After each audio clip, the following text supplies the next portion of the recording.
Thank you, everybody. So I'd like to start off today by offering you guys all a piece of cake. Problem is, I'm not much of a baker at all. Matter of fact, in order to make this cake, I had to ask everybody how to make a cake, and I had to Google how to make a cake. And I really wasn't sure what I was going to do, and lo and behold, I produced this. So it looks pretty good, but it's a little bit bland. And as we go ahead and we take a look at this cake, I think this is the perfect metaphor for our education system.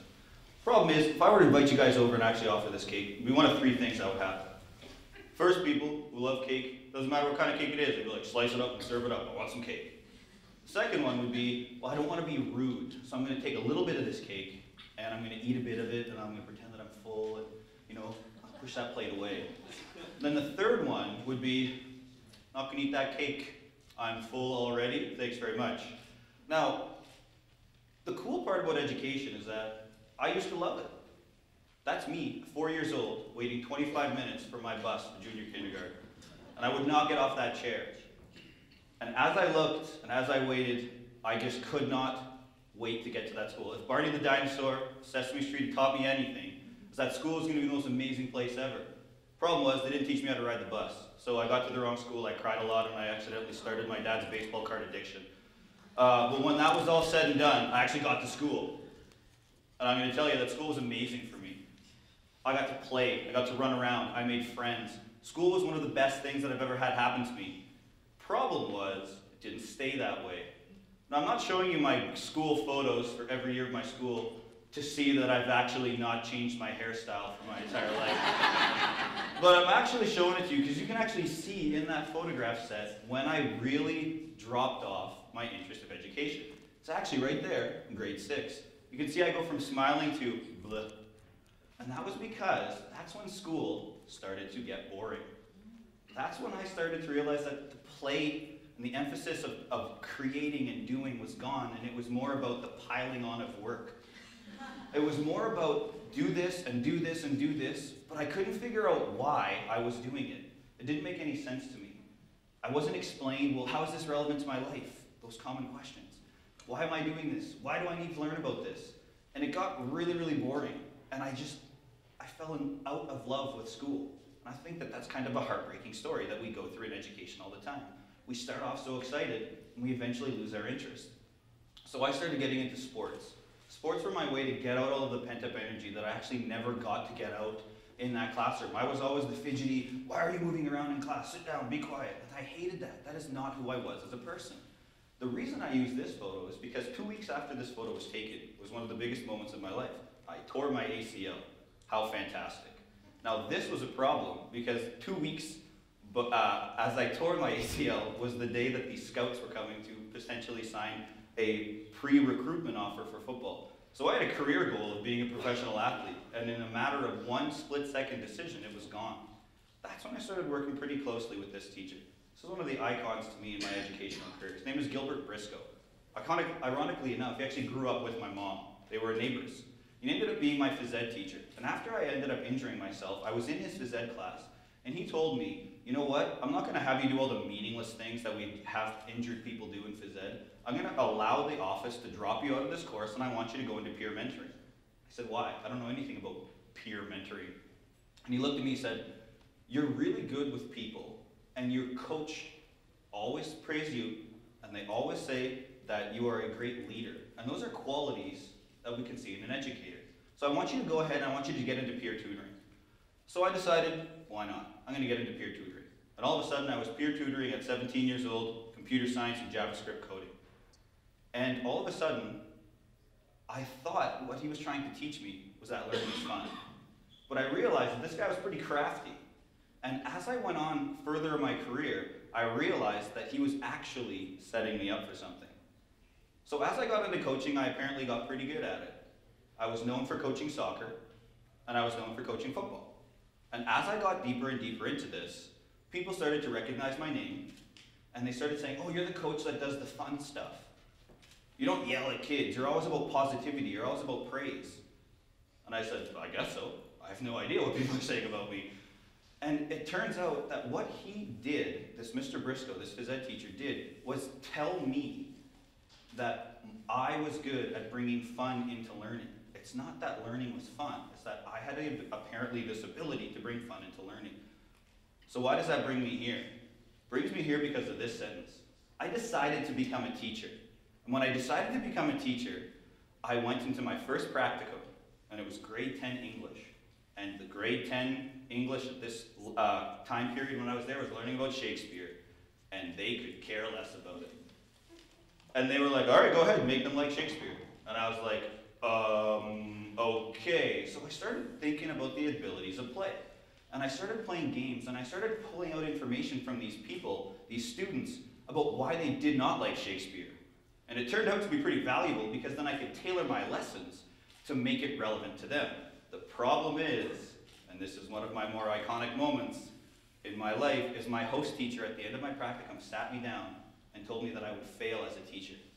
And she told me I would fail as a teacher because there is, and I quote, no room for fun in education. To where I said, pardon? And she said, when you play, you do not learn. And I said, one of the most common arguments we always get, play is the antithesis of learning. And it couldn't be any more wrong. Play is one of the most innate things that we do. It's in animals, it's in humans, it's in all of us. We love to play, and it fuels our passion for things that we're interested in. So the best thing you can do to me is tell me that I can't do something. So in that moment was the first light bulb of my career where I said, you know what? I'm going to dedicate my entire teaching career to prove this person wrong and make education fun. And that's exactly what my goal was. So I moved on forward. I even had a fun graduation photo where I did not want to shake the dean's hand. I made him do the thumbs up with me because that wasn't me. I am not a polite shake your hand. I'm always about big and running around. And that's something I wanted to emphasize in my classroom. Be yourself when you're with me. So I graduated and I had a goal. When kids arrive at school on day 1, they look like this.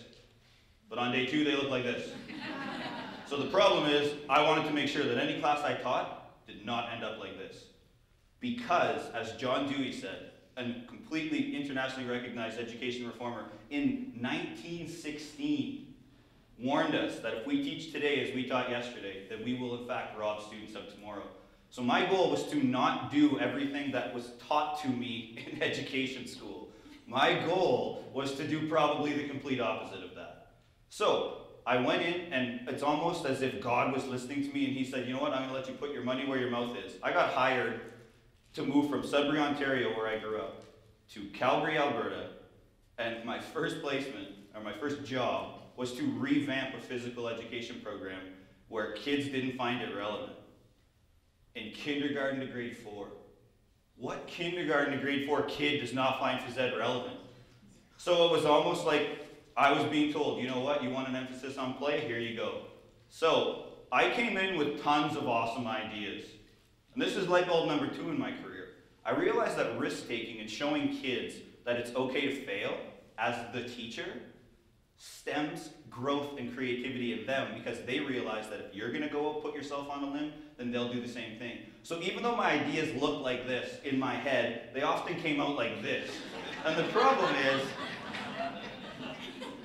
is I presented the ideas here, and the kids maybe didn't gravitate towards them as much as I wanted to. But I never let it get me down. I would talk to kids. This is the third thing that I realized, the third light bulb moment, was that I need to talk to my students more. So I would make a huge emphasis on my daily teaching to talk to kids. What was good about that? Why did you like that? What was great about that lesson? And they would tell me, and then I would ask, you know what? You can go ahead and you can tell me what was not good about it. And hey, you ask a 5-year-old what they don't like, you're going to find out. So I found out right away where I needed to change. And this ended up being pretty cool because it ended up getting me recognized as one of the top 20 teachers in Alberta when I was 27. And that was a huge moment for me because this was something I never thought that I would do. Because in the back of my mind was that message from first year practicum, you are not going to be a successful teacher. As a matter of fact, those words were, you will fail.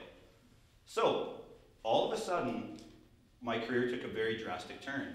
I went from kindergarten to grade 4, and we had a bit of a family medical emergency that had us move up to Sherwood Park. And now that I'm in Sherwood Park, I find a job in a grade 8 classroom teaching science, where I'm once again met with these kids. And as these kids hung their head on the desk and looked bored and disinterested in everything I had to say, I knew right then and there that I had to take everything that I did in that kindergarten to grade 4 phys ed class, and I had to bring it into this grade 8 classroom. I had to make the learning of science, which is what I was teaching, fun. So I had a colleague named David Head who emailed me a video about what is known as gamification. And this was a pretty cool concept. It was nothing more than a little 4-minute video clip that said, school would be a lot more fun if we designed it like a game. Didn't really give you a lot about how to do it or anything, but I decided, you know what, I'm going to go ahead and give it a try. So, when you do gamification, what you are actually doing is you're taking all the principles of game design, what makes games fun and addictive and replayable, and you're putting those elements into something that's not a game. Now this is common in healthcare, this is common in business, but it's not too common in education. It's starting to rise a bit, and I'm trying to push this forward because this has been a game changer in my classroom. I turned my science program into what I call the Fight for Scientia Terra, a gigantic year-long game where students take on roles as barbarians and mages and all these characters battling the evil Minotaur king who took over our kingdom and found these things, and I picked every curricular goal I wanted to hit and wrote a story about it. So as kids progress through my classroom, the question of, well, how do I use this in real life is met because they encounter people who are giving them quests based on the actual and practical knowledge that they have just learned in the lessons. And this story became really captivating for kids. Then I started adding monsters and health meters and game cards and perks. I allowed kids to lie, cheat, and steal in my classroom as long as it fit the context of the game. And all of a sudden, it really started to take off. And I was like, I might be onto something. Then I realized that kids struggled with punctuality and with following through on direction. So I hired kids. These are all employees of Scientia Terra. I pay them gold pieces, and they love these gold pieces. They clean my class, by the way, great thing to do. So they clean my class, they stock my shelves in my store, they go ahead and they decorate the room. So I actually don't even have furniture in my room. They sit on the ground like you would in a medieval time. If you want furniture, you have to build it. I had a group of 19 kids who were obsessive with Grey's Anatomy, and they wanted to be doctors. So over the Christmas break, I decided to gamify my biology component by building them a human corpse, filling it with organs, and having them become the Hebert anatomy team, and they perform a regular game where they have to perform an autopsy to determine the cause of death. I built a gigantic board game in the center of my room, I guess off left. And the kids go there to submit work, and then we battle back and forth. They try to defeat me in a giant board game that I've created. This has produced high quality work, creative work, because the kids have immediate incentive and feedback in which to do well. And then I had to add in fun. So we play all kinds of traditional board games as part of our typical review, in a manner that I hope that prepares kids to study. Every one of these games occurs before a test, and every single time my test grades have improved. My idea was to take the boring, plain cake that we often share as educators and to make it something that kids believed education could not be. Regularly, I get emails from parents who are saying, I don't know what you're doing in that room, but all my kid talks about is science, and he knows it. She knows it. Her grades are up 20%. And I say she's just having fun. And it's something that I don't think I will ever teach in any other way, shape, or form. Someone said, why don't you submit your idea to the World Gamification Conference? And I said, yeah, sure, why not? And last year, beating companies like Classcraft, which has over 500,000 subscribers and is a paid service, my classroom was selected as the top gamified classroom on planet Earth. And the cool part about this is that each one of those kids in that photo has an imprint on that game. They came up with ideas. They came up with strategies. And they have this in their back pocket for the rest of their lives. They were part of changing a fabric of education in our school. And that's something that kids still come back and they're like, have you done this? Have you done this? They love it. And sometimes the kids came up with ideas that didn't work, like a jail. And the kids were jail guards. And that maybe as a teacher was not the most forward thinking I could have been. But you work around it and you tweak it up. On average, this whole idea and concept of gamification has produced an average of 7 to 12% increase from grade 7 to grade 8 when I see them. Last year, I had an almost 75% out of the 98 students that I taught reach honors, which is 80% plus in my grade 8 science program.